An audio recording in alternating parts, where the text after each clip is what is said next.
And part 2 of my series, How to Spec Your Operative.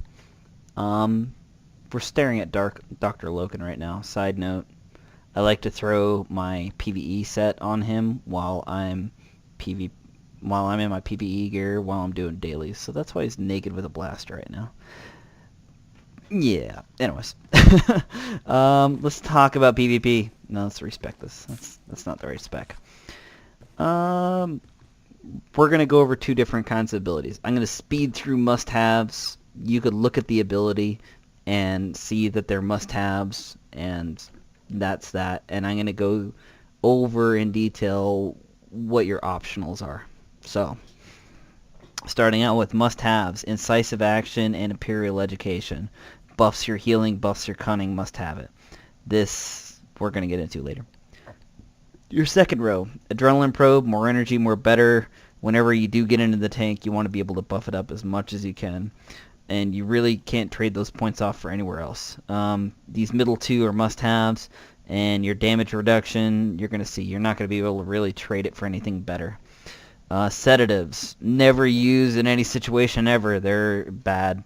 Stay away from them. BioWare really needs to come out with a patch for this because it's just a completely useless skill point right now. Cultiprobe, must have. Buff it up as much as you can.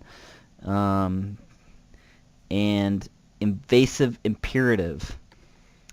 This is a absolute must have. For the best cooldown in the game, to be able to cleanse everything on yourself, you want to be able to reduce that evasion any chance you get. So any spec I have, I'm always buffing this up 100%. We're going to go over diagnostic scan a little bit. Surgical probe, obviously, buff it. We want to be able to spam on people under 30%. We're going to buff our medical therapy and our cleanse. Accomplished doctor. Increases the crit healing bonus of Culto Injection, Culto Infusion, Recuperative Nanotech by 30%. I talked about this earlier. This is what buffs your healing abilities for when you crit. So that's good. We want to do that. Recuperative Nanotech is obviously your biggest heal. Whenever Recuperative Nanotech crits, you're in a good mood because you're healing people 30% better than you would normally. 4 people, in fact. Now, you see I ran out of points. I can't get to the next level. Med Shield. Piece of crap. 1k, 50% chance. You buff it twice.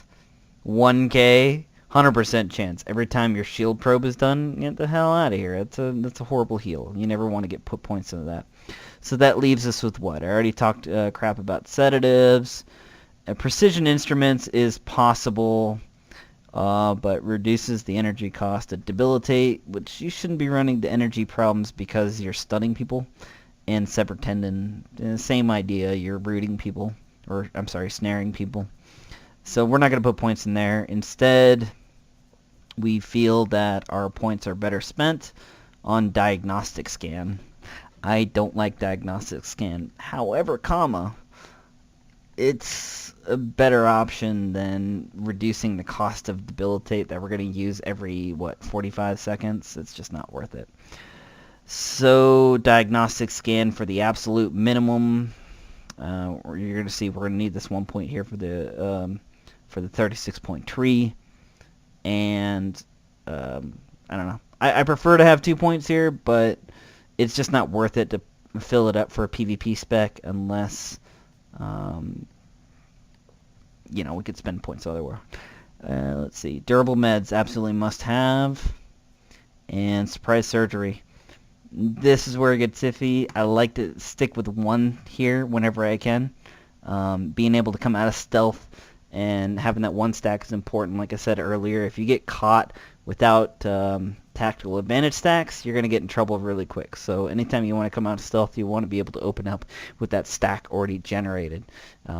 If you stealth out when people are on you, or whether that's your opener. You don't want to be able to think about it. If you come out of stealth as your opener, then you already have your stacks, and you can go on without your business without worrying about generating a TA stack.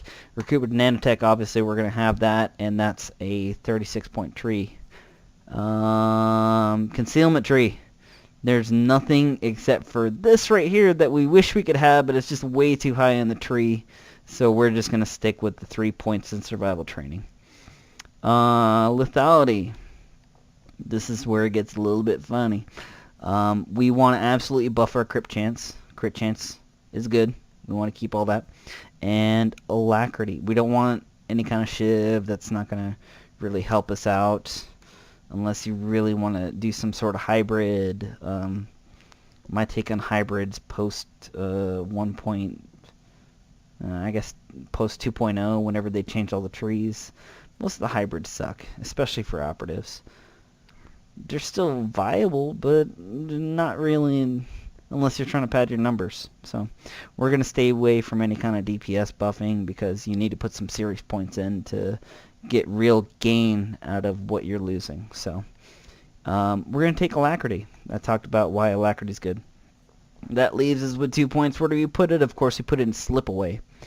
Reduces the cooldown of debilitate by 7.5 seconds. Wait, I could make it 15 seconds. Well, 45 seconds to 30 is pretty awesome. That's one hard stun every 30 seconds. We're going to talk about that a little bit later. So that's how I like to spec in PvP. Let's try that one more time for PvE. It's almost the same. I'm definitely not going to take that. I'm going to take all my same mandatories. And we're going to start out with diagnostic scan. There's more situations where you need diagnostic scan in PvE, so we're going to buff that up fully. We're going to take this whole row because that's a must-have. And then we get up here. That's a must-have. That's a must-have. And of course recruitment nanotech. Well, I got a 36-point tree here because I buffed this up fully. Well, let's go over to the other side before we come back to that. Obviously we want to buff up our healing. We want to buff up our alacrity. We want to buff up our crit chance. Well, we don't want debilitate this time, do we? So that gives us an extra 2 points. There's nothing here. You could buff up your corrosive dart in like 7 different places over here, or your shiv maybe. But you know, unless you put some serious points into corrosive dart, you're really not going to be helping it out enough. So we're going to go back over to the heal tree. Obviously we're going to put 1 point in here because coming out of stealth with TA is good. And this is where you get your option as a healer. Sedatives is not an option. Reducing the... You can go over all these, but where I'm going to tell you where I put my point for PvE. I put it back in here, so I come out of stealth with 2 stacks of tactical advantage. Usually it comes in handy whenever we're in a raid and I need to get heals out fast and somehow I got caught out. I'll stealth out and maybe grant some tactical advantage for myself, drop my threat. You know, it just helps out. And honestly, I just don't see where you could put points in. Maybe right here with the shield probe collapsing, but I don't know. 1k? Waste of a heal. So that's what we're going to stick with for PvE. And that's that. And I'm going to stop recording so I can get another beer.